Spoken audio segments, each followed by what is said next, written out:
Hello दोस्तों, आज की कहानी है एक औरत की आत्मा मरी हुई लड़की के शरीर में घुस गई। यह एक चौंका देने वाली घटना है जो 1950 में घटी हुई थी।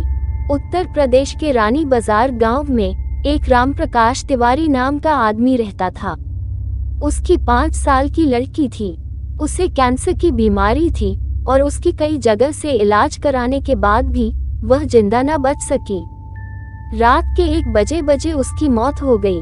उसी रात को एक दूसरे गांव में मोहिनी नाम की एक औरत की ट्रक से टकराने की वजह से मौत हो गई।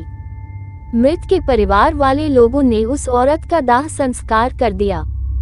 दूसरी तरफ जब रानी बाजार में उस मृत लड़की को दफन करने के लिए जंगल में जा रहे थे। दोस्तों, इससे पहले कहानी सुनाओ आपसे हाथ जोड़कर निवेदन है, प्लीज मेरे चैनल को सब्सक्राइब कर दो। दोस्तों, आपका कुछ नहीं जाएगा अगर आप मेरा चैनल सब्सक्राइब और वीडियो को लाइक कर देते हो। किसी गरीब इंसान का भला ही हो जाएगा। अचानक रास्ते में उसकी शरीर में कुछ हलचल हुई और वह उठ खड़ी हो गई। लोग ये देखकर डर गए, लेकिन बाद में उस लड़की को जिंदा देखकर उसके परिवार वाले लोग बहुत खुश हो गए।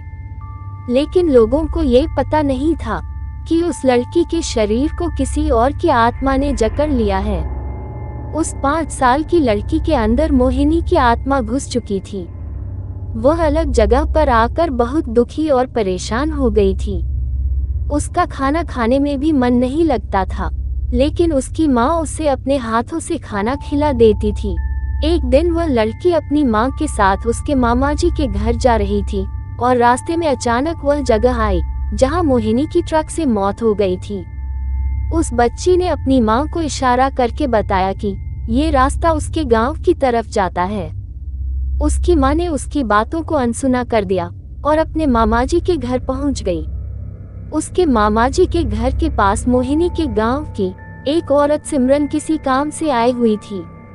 मोहिनी की आत्मा ने उसको पहचान कर उसको आवाज देने लगी। सिमरन को लड़की के मुंह से अपना नाम सुनकर आश्चर्य हुआ।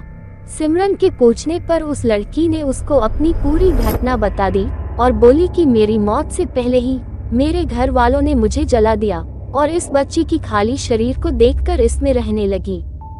जब सिमरन ने यह बात सुनी तो उसने अपने गांव जाकर सारे गांव वाले लोगों को ये बात बता दी और उसका पूरा परिवार मोहिनी से मिलने आ गया।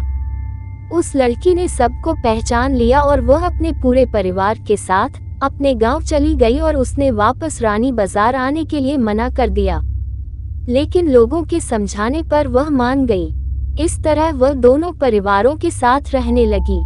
इस कहानी से पता चलता है कि कभी किसी की अधूरी इच्छा पूरी ना हुई हो तो उसकी आत्मा किसी और के शरीर में जा सकती है। दोस्तों, अगर आपको कहानी अच्छी लगी हो तो चैनल को सब्सक्राइब करें। ऐसी ही भूत या वीडियो देखने के लिए हमारा चैनल पर विजिट कीजिए और वीडियो को लाइक और शेयर करें।